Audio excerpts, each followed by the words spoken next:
মনে করি নির্বাচনের ঘোষণার আগে সরকারের উচিত ছিল জনগণের যে আকাঙ্ক্ষা রোডম্যাপ যেটা চেয়েছিল, জানতে পারছি না যে এই সরকার আমাকে কি দিচ্ছে এবং পরবর্তী সরকার আমাকে কি দিবে।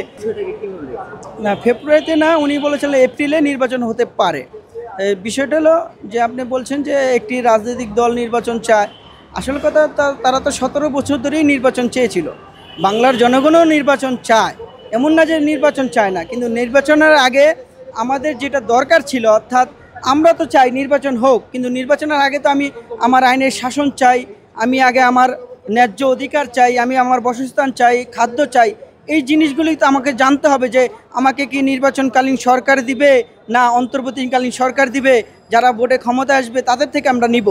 এই জিনিসগুলি তো আমি এখনও হতাশা যে আসলে নির্বাচনের আগে যদি আমি জানতে পারতাম তাহলে অবশ্যই যিনি বোর্ডে নির্বাচিত হয়ে আসবেন তার কাছে জবাবদিহিতা চাইতে পারতাম। কিন্তু আমি যখন জানতে পারছি না যে এই সরকার আমাকে কি দিচ্ছে এবং পরবর্তী সরকার আমাকে কি দিবে, জানতে পারছি না যে এই সরকার আমাকে কি দিচ্ছে এবং পরবর্তী সরকার আমাকে কি দিবে, তাহলে আমি এই হতাশা নিয়ে কি আমি নির্বাচনে যাব? তা আমার একটি যৌক্তিক একটা দাবি বলছি যে বাংলাদেশে তো হাজার হাজার কোটি টাকা বিদেশে পাচার হয়েছে না, সেই টাকা যদি উদ্ধার করে নির্বাচনের জন্য আপনি দেখেন যে বাংলাদেশে যদি আবার নির্বাচন হয় তাহলে অবশ্যই বাজেট করতে হবে, সেই বাজেটের মাধ্যমে হাজার হাজার কোটি টাকা বাজেট হবে। এই বাজেটে যদি পাচারকৃত অর্থ উদ্ধার করে যদি নির্বাচনের আয়োজন করা যায় তো জনগণের উপর যে ঋণের একটা বোঝা সেটা কিছুটা কমে আসবে। কেননা চোর বাটপার দুর্বৃত্তরাই তো বিদেশে টাকা হাজার হাজার টাকা বিদেশে পাচার করেছে, বাতাসে তার উড়ে যায়নি। ব্যাংকের মাধ্যমে হোক বা আইনের শাসনের মাধ্যমে হোক বা হুন্ডো যেভাবেই হোক, যারা এই রাষ্ট্র পরিচালনা করেছে তাদের সমর্থক ছাড়া এই হাজার হাজার কোটি টাকা বিদেশে পাচার হওয়া সম্ভব না। তাহলে আমরা মনে করি যে নির্বাচন সরকার ঘোষণা দিয়েছে, কিন্তু আসলে ঘোষণা না।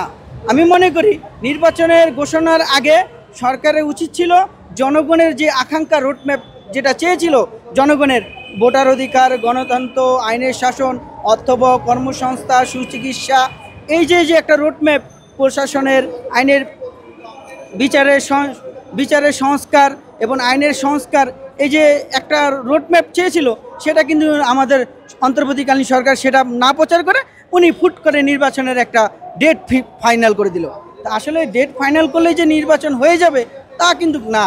জনগণের যে আকাঙ্ক্ষা সেই আকাঙ্ক্ষাকে আপনি পূরণ করেন, যে একটা লক্ষ্য যে আমি এই সরকার থেকে আমাকে 10 কেজি চাল দিবে এবং পরবর্তী নির্বাচনকালীন সরকার আমাকে 40 কেজি দিবে। তাহলে এখন এই সরকার আমাকে 10 কেজি দিচ্ছে, তাহলে পরবর্তী সরকার কাছ থেকে আমি 40 কেজি পাবো, এটা তো আমার জানা আছে। তখন আমি তাকে বলবো যে নির্বাচন সংস্কারের যে গণ অভ্যুত্থান হয়েছে বাংলাদেশের যে জনগণের, সেই জনগণের অভ্যুত্থানে তো আপনি বলেছেন যে আমাকে 40 কেজি দিবেন, তাহলে আমার 40 কেজি কেন দিলেন না, তাকে ধরা যাবে। কিন্তু যদি রোডম্যাপ না আসে তাহলে তো আমরা ধরতে পারবো না।